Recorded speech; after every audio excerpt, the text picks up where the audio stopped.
Let's take a moment and get a better handle on what I mean when I talk about information superabundance and get some sort of grasp about just the nature of the sheer amount of information that is available through just the internet alone.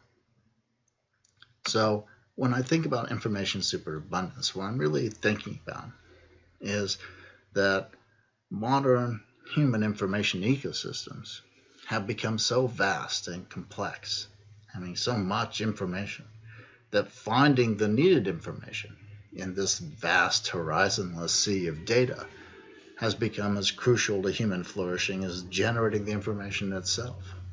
And so we can kind of understand information superabundance as a point at which finding information within an information ecosystem becomes as cognitively challenging as collecting information from the environment itself.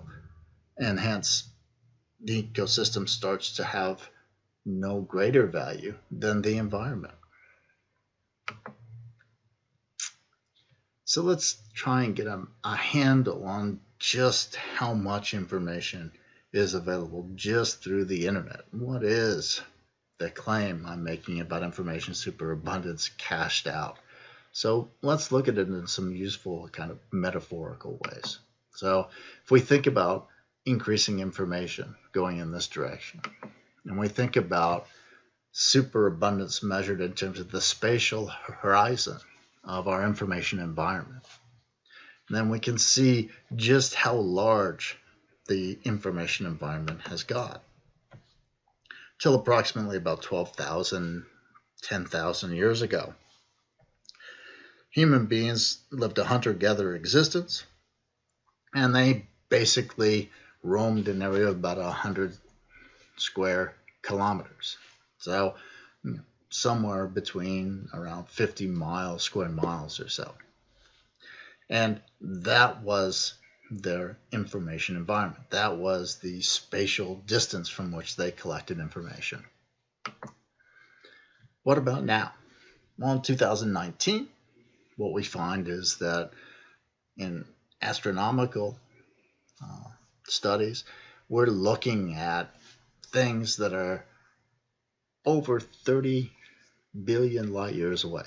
In some cases, maybe approximately 32 billion light years away. So our spatial horizon has gone from 100 square kilometers to something like 32 billion light years.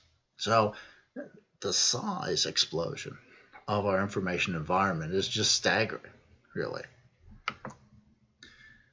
Think about the temporal horizon. So how much time can we gather information about? How much can we know about the past as well as the present?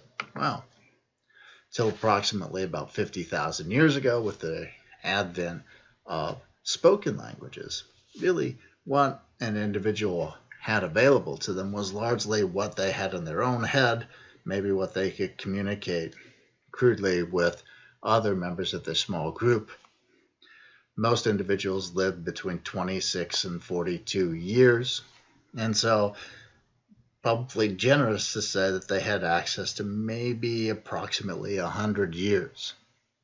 That was their sort of temporal extent of their information environment. What about now? Well, now, again, through astronomy, we're able to look back at the history of the universe, going back nearly 14 billion years. So again, the sheer temporal dimensions of our information environment are staggering. Just think about sheer numbers. So January 29th, 2019 at 8:52 p.m. Pacific time, the estimate that I looked at for this size just of the internet, and specifically of the indexed internet, was 1,952,686,715 websites. And again, this is just the indexed website, which is a very small percentage of the internet. There's the dark web, where access to information is controlled through authorization, through specialized software, etc., etc. And then there is the deep web that just isn't indexed at all. Right? And those are the vast majority of sites, sources on the web.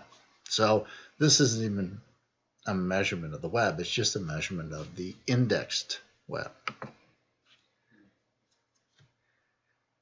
There are at least 5.39 billion web pages in those websites. So staggering amount of information. But again, how can we get that into context? How can we get a sense of just how super abundant information is? Well, one way to do it is to look at it in the context of information repositories from the past. So the oldest known library was the library at Elba, which is in Syria, and it dates from about 2500 BCE, somewhere in there, to 2250 BCE. There's a picture of the ruins of the library. There's a picture of a tablet that was recovered there, and it's estimated that this knowledge repository, the oldest one that we know of, had between 5,000 and 7,500 tablets. Right? And each of the tablets had about as much information as you might see there. When we look at the library of Ashurbanipal in Nivea, Mosul, nowadays, it was in existence approximately 668 BCE to 627 BCE. It was a Assyrian king. Here are the ruins of that library. And I mean ruins, they were bombed. There's a tablet that was recovered there. And it's estimated that they had about 30,000 tablets in that knowledge repository. So 668 BCE, and now we've got 30,000 tablets. So a dramatic increase, and yet really not that much. Library at Alexandria. In Egypt, the library created by Alexander the Great, one of the many libraries, probably created around 285 BCE to about 246 BCE. There's a depiction of it. It was destroyed utterly and completely. These are some scrolls that are thought to have been in that library at one point.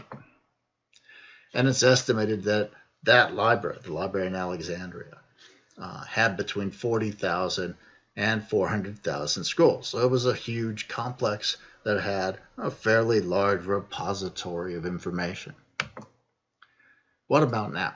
Well, the U.S. Library of Congress, which one of the largest libraries, national libraries in the world, one or two anyway. There's a picture of it. It has approximately 164 million items. Okay?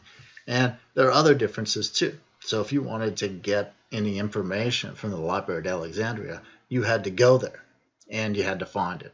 And as you can see, the organizational system wasn't spectacular. A huge part of the collection of the Library of Congress is actually available through the internet.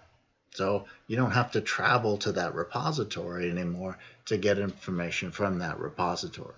So that gives you some sense of just the enormous exponential increase in the amount of information that's available to people, and really the ease with which they have access to it in some sense. But that enormous volume has created with it an enormous problem. How do I find the right information? How do I get at the stuff I really want when there is so much information out there available for me? In other words, how do I go from something like this, where I'm just trying to find the right scroll in this pile of scrolls?